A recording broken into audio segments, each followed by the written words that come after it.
Let's play the video now that we have it from his tweet earlier in which he warned of a surprise. We're getting great reports from the doctors. This is an incredible hospital, Walter Reed. The work they do is just absolutely amazing, and I want to thank them all, the nurses, the doctors, everybody here.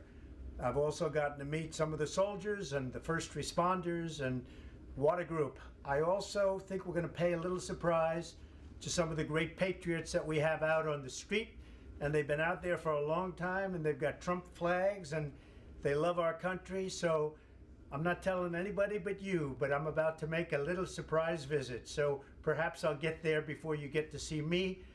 But I just, when I look at the enthusiasm, and we have enthusiasm like probably nobody's ever had. Our people that love the job we're doing, we have more enthusiasm than maybe anybody.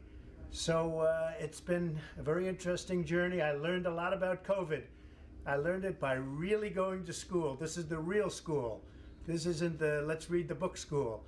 And I get it, and I understand it, and it's a very interesting thing, and I'm going to be letting you know about it. In the meantime, we love the USA, and we love what's happening. Thank you.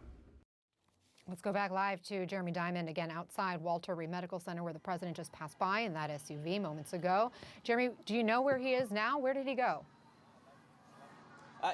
Presumably the president went back to Walter Reed. They have opened the street here back up to traffic, which suggests that the president isn't going to come by again, or at least not right now.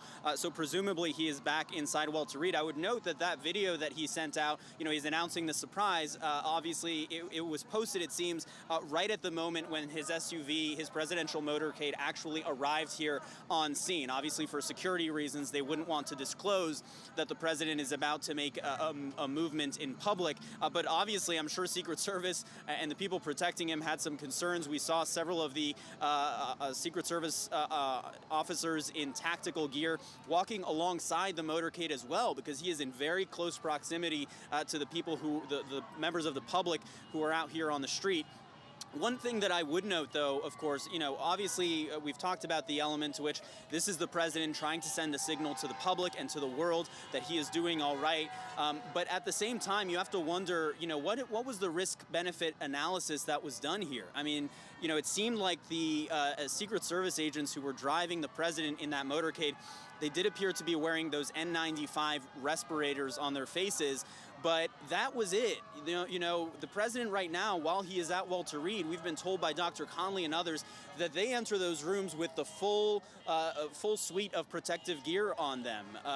And that's not just an N95 mask, but it's presumably goggles or some kind of a face shield and gloves, and something over their entire bodies. So, the president here is, to a certain extent, putting these Secret Service agents who are driving him and who are in the vehicle with him at some degree of higher risk. Obviously, they are mitigating that risk to a certain extent by wearing these N95 respirators on their faces. But I do think that's something that we should note here, as the president is doing this, obviously, for a PR and kind of publicity value as well.